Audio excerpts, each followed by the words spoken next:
কি ড্যাডি, আজ এত রান্না হয়েছে? এখন এক সপ্তাহ ধরে এরকমই হবে মা। শোন, তোর যদি কিছু চাই তাহলে আনিয়ে দি। কিছু হয়েছে নাকি ড্যাডি? এমন কেন বলছিস? এসব কি তুই আমেরিকায় পাবি? পাবি না। কি বলছো ড্যাডি? ইউএসএ যাওয়া কি খুব জরুরি?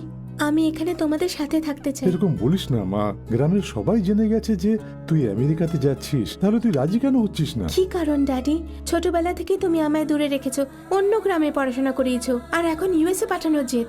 আমি তোমার ভালোবাসা কবে পাবো? মাধ্যমিকের পর তুমি বললে গ্রামে কোথায় পড়বে, তাই দূরে শহরে পাঠিয়ে দিলে। তখনও তোমার ভালোবাসা পাইনি।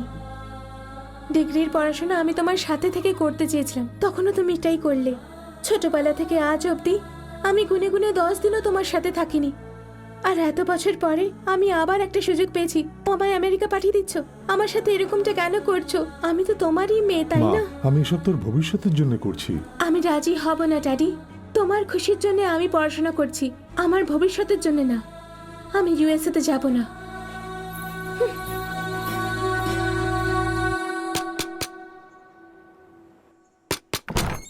দেখ, তোর সঙ্গে দেখা করতে কে এসছে। কি হলো রে? ও তো আমাদের ছেড়ে ছোটবেলাতেই পালিয়ে গেছিল। এবার বলতো এতদিন কোথায় ছিলিস? কোথায় ছিলাম, কি করছিলাম, এসব কথা বাদ দে। এটা জেনে রাখ যে আমি অনেক টাকা কামিয়েছি। আমি তো তোদের বন্ধুত্বের খাতিরে এখানে এসেছি আর কি। আচ্ছা বলতো, তোরা কি করছিস? আমরাও নতুন ব্যবসা শুরু করেছি। ও কেবিলের আর আমি মোবাইল ফোনের। ও শুধু বেকার বসে আছে। না না, ও বেকার নেই, ও প্রেম করে। প্রেম করে? হ্যাঁ। কার সাথে? বাদরামকে চিনিস তো তুই? উনি হলেন প্রধান, ওনারই মেয়ের সাথে। ভালো তো, ওই মেয়েটা তোকে ভালোবাসে নাকি? হ্যাঁ রে, ও তো আমার জন্য প্রাণ দিতে রাজি আছে।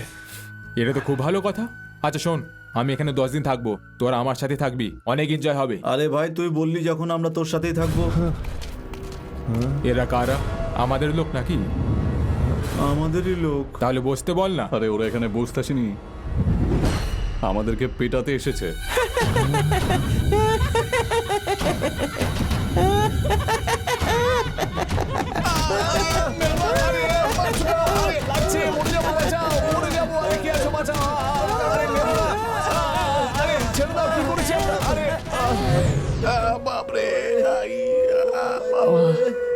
কে মারলো রে? কাকা, একটু এদিকে এসো না। আরে ওকে কেন ডাকছিস? আমাকে কেন ডাকলে? আমাকে মারলে কেন? আর একবার জিজ্ঞেস করলে আবার মারবো। যা ফট। আমার কপালই খারাপ, সবসময় তোমার পাল্লাই পড়ি। এই তুই ওকে মারলি কেন?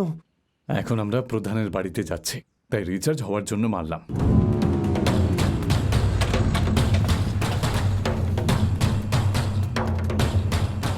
প্রধান!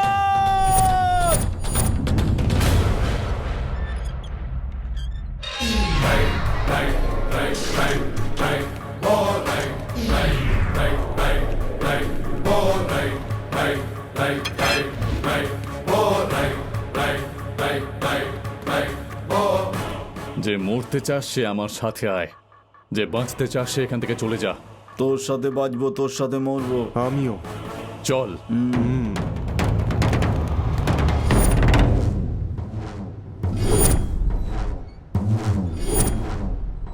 আমায় এভাবে ঘিরে ধরে কনফিউজ করছো কেন? আমি কেন এসেছি এটা তোমরা ভাবছো, তাই না? এই, এখানে কেন এসছিস? তোমাদের সবার হাতে তরোয়াল আছে, কিন্তু ওর হাতে নেই। ওটা নিচে পড়েছিল, ওটাই দিতে এসেছি। এই নে ধর। এই, তুই এই কারণে এখানে আসিসনি, আসল ব্যাপারটা কি সেটা বল। কিছু না, কিছুক্ষণ আগে তোমার লোকজন আমাকে মেরেছে, তাই জিজ্ঞাসা করতে এসেছি কেন মেরেছে। কারণটা তুইও জানিস আর আমিও জানি, তাও আমায় জিজ্ঞেস করছিস? ঠিক আছে, পরে দেখা হবে, বাই।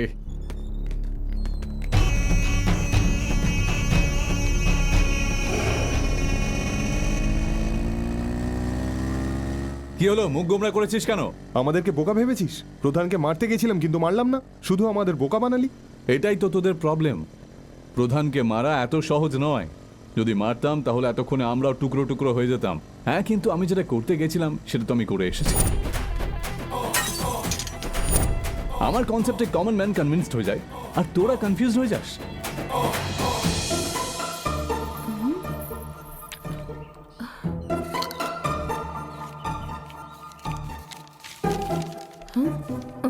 আমি পড়তে পারবো না। কার জন্য লিখেছে জানি না, কিন্তু রামবাবু লিখেছে এটা নিশ্চিত। তুই এটা কি করে বলতে পারিস? এত বাজে হাতের লেখা ওই পাগলের ছাড়া আর কার হবে? দেখ না, পুরো পেপার ফাঁকা, একটি জায়গায় ছোট ছোট করে লিখেছে।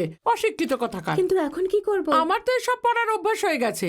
লক্ষ্মী, তুই যদি খারাপ না ভাবিস, একটা কথা বলি, তুই যেটা ভালোবাসা ভাবিস সেটা সত্যিকারের ভালোবাসা না, ওটা অ্যাট্রাকশন। মনের শান্তির জন্য একটু কথা বলে নে, ব্যাস, ওকে ভুলে যা। ওকে পার্মানেন্ট বানাচ্ছিস কেন? প্রবলেম হয়ে যাবে। জীবনে প্রথমবার কোনো ছেলে তোর এত কাছে এসেছে, তাই তুই এত ফিল করছিস। কিন্তু ভাব, তোর কি মনে হয় তুই কি ওর ফার্স্ট লাভ? আচ্ছা, তোর এত চিন্তা হচ্ছে কেন? ওই রাতের এফেক্ট নয় তো? তুই তো কিছুই জানিস না। সারা জগতের নজরে ও নিশ্চয়ই বাউন্ডুলে, কিন্তু ও আসলে এরকম না। সেদিন রাতে কি হয়েছিল তুই জানিস?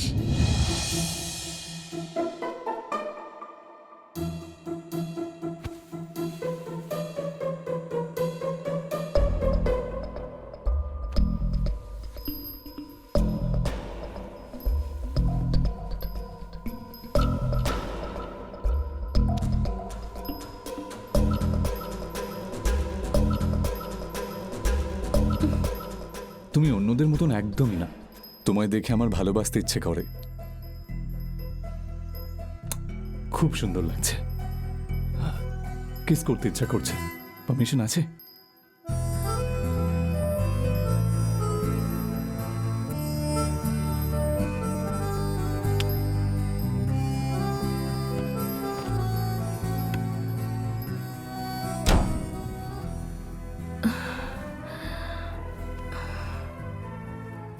ও তো আমার সাথে একটুও বদমাইশি করেনি।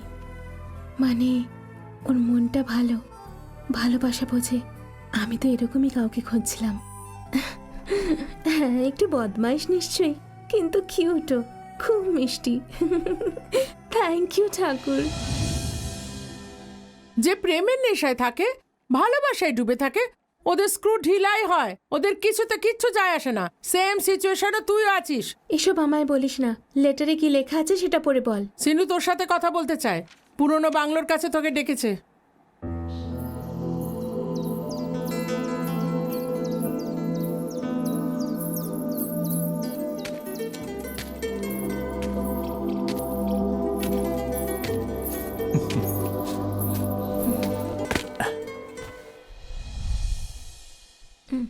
আমরা দুজন লাভার্স, তাই না? তাহলে এত দূরে বসে আছো কেন?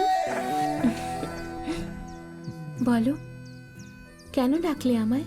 কিছু করার জন্য ডেকেছি তোমায়। চান্স ছিল যখন, তখন তো কিছু করনি, এখন কি করবে? কি বললে? কিছু না। একটা কথা বলো, তোমার ভয় করে না আমি ডাকলাম আর তুমি চলে এলে? আগে একটু একটু লাগতো, কিন্তু এখন একটুও ভয় লাগে না। হ্যাঁ, লাভার্সরা ফোনে এতক্ষণ ধরে কি কথা বলে সেসব আমি কিচ্ছু জানি না। তোমার সামনে তো এমনিতে আমার মুখ বন্ধ হয়ে যায়। এমনটা কেন হয় তা তো আমিও জানি না, শুধু আমি কিছু বলতে পারি না। কিন্তু এমনটা কেন? আমি তোমাকে ভালোবাসি। যদি হ্যাঁ বলো, বিয়ে করব। আমি জানি তোমার বাবা এতে রাজি হবে না, তাই ওনাকে বাই বলে কোথাও পালিয়ে যাই আমরা। 1 বছর পরে আমরা এখানে আবার ফিরে আসবো। তখন আর আমাদের কেউ কিচ্ছু বলবে না, কারণ আমরা দুজনের বদলে 3 জন হয়ে যাব। তাহলে কবে পালাতে হবে? তুমি এটা কি বলছো? তুমি তোমার মা বাবাকে পছন্দ করো না? পছন্দ তো করি, কিন্তু এখন ওদের থেকে বেশি তোমায় পছন্দ করি।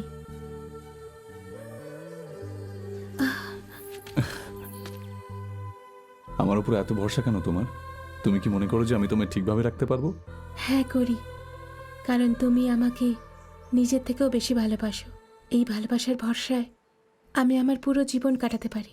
তোমার কথা শুনলে আমার মাথার কাজই করে না। সব মেয়েরা কি এরকমই হয় নাকি? সব মেয়েরা এরকম হয় না, যারা ভালোবাসা পায় না তারা এরকম হয়। আর ভুল করে যদি তুমি আমাকে ছেড়ে চলে যাও তাহলে? সেই জন্যই তো বললাম এক্ষুনি পালিয়ে চলো, তারপরে আর কোথায় যাব? আচ্ছা, তাহলে ঠিক আছে। আর দেখো, এখান থেকে যাওয়ার পরে তুমি এইভাবে থেকো, ওটা করো, এই কাজ করো, এটা করো না, এইভাবে আমাকে টর্চার করবে না কিন্তু, ঠিক আছে তো? আমি তোমার লাভার, তোমায় খুশি দেখতে চাই, টর্চার করতে চাই না। শুধু একবার তোমায় জড়িয়ে ধরতে ইচ্ছে করছে আমার। আমার লজ্জা করে। হ্যাঁ?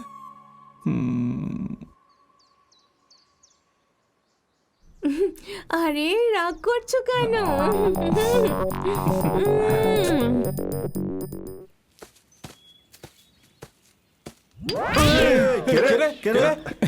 এই এটা কি করছিস?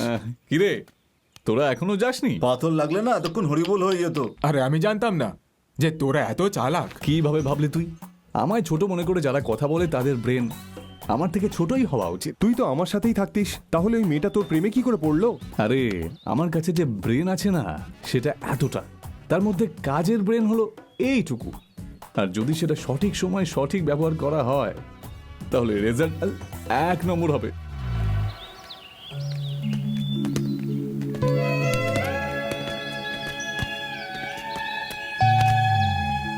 আরে তোর আবার কি হলো? তুই মহান ভাই। ছি, তোর কাছে আমি কিছুই না। গত 10 বছর ধরে ওই শেঠের মেয়েকে আমি ভালোবাসি। ও বিয়ে করার জন্য রাজি হয়ে বসে আছে, কিন্তু আমি কিছুই করতে পারছি না ভাই। কি বললি? ওই শেঠের মেয়েকে তুই ভালোবাসিস? কি রে হতচ্ছাড়া, তুই তো আমাদের কখনো বলিসনি। বলতে ভয় পেতাম।